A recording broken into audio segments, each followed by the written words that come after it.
ခမရဲ့ငွေကြေးထောက်ပံ့မှုနဲ့စီးရေးထောက်ပံ့မှုတွေကိုအကုန်လုံးဖျက်တောက်လိုက်ရမလားတို့အစိုးရလက်ထက်မှာခမရဲ့ဗန်နာရေးလမ်းကြောင်းတွေကိုအပြတ်သက်ပိတ်ပင်ဖို့အဓိကထားလှုပ်ဆောင်သွားမယ်ဆိုတာမျိုးအမေရိကန်အစိုးရတွေကလူတယောက်ဥပမာသမ္မတဒေါ်နယ်ထရန့်သာဆုံးဖြတ်လိုက်မယ်ဆိုရင်ဒါဟာဖြစ်နိုင်ပါတယ်သူဒါကိုကြားလိုက်မယ်မြင်လိုက်မယ်ဗီဒီယိုအပိုင်းစာလေးကတဆင့်လူသိများသွားလိမ့်မယ်လို့ကျွန်တော်မျှော်လင့်ပါတယ်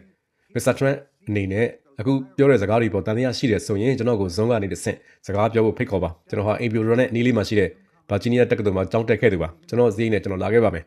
ခင်ဗျားနဲ့တွေ့မယ်စကားပြောမယ်ထောက်ထားတွေကိုပြပါမယ်အဲ့ဒါမှခင်ဗျားရဲ့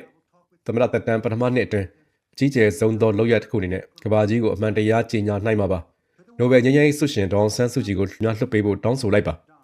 ခင်ဗျားရဲ့ငြိမ်းချမ်းရေးသဘောတူညီချက်တွေထဲမှာမြန်မာနိုင်ငံအတွက်ငြိမ်းချမ်းရေးလဲယူဆောင်လာပေးပါလို့ကျွန်တော်ပြောပြချင်ပါတယ် Release of the Nobel Peace Laureate Daw Aung San Suu Kyi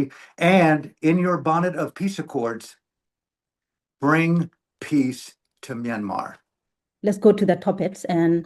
ဟုတ်ကဲ့စကောင်းဆောင်ဟာဒေါ်အောင်ဆန်းစုကြည်ကိုပုဂ္ဂိုလ်ရေးအရာဂုဏ်သိက္ခာညှိုးနွမ်းအောင် character assassination လုပ်တာအကျဉ်းချတာနောက်ဆုံးသူမရဲ့နေအိမ်ကိုပါလေလံတင်ပြီးရောင်းချဖို့အထိစနစ်တကျရည်ရွယ်ချက်ရှိလှုပ်ဆောင်နေခဲ့ပါတယ်အခုဆိုရင်သူမကိုလူမြင်ကွင်းကနေလုံးဝပျောက်ကွယ်သွားအောင်လှုပ်ထားတာ3နှစ်ကျော်ရှိလာခဲ့ပါပြီလူကြီးမင်းရဲ့အမြင်အရ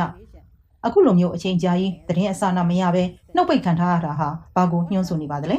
နောက်ပြီးသူမရဲ့လက်ရှိရှင်နေနဲ့ပတ်သက်လို့ဘယ်လိုခိုင်လုံတဲ့သုံးသက်ရှင်မျိုးပေးနိုင်မလဲ about her current condition. Ming Online is an amateur dictator.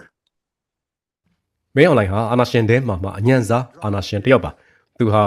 သူ့ရဲ့စိတ်ပိုင်းဆိုင်ရာအသိဉာဏ်တူ pseudo emotional intelligence တွေကိုတကယ် alpha gorilla တို့အစွမ်းထက်တဲ့အာနာရှင်ကြီးတွေ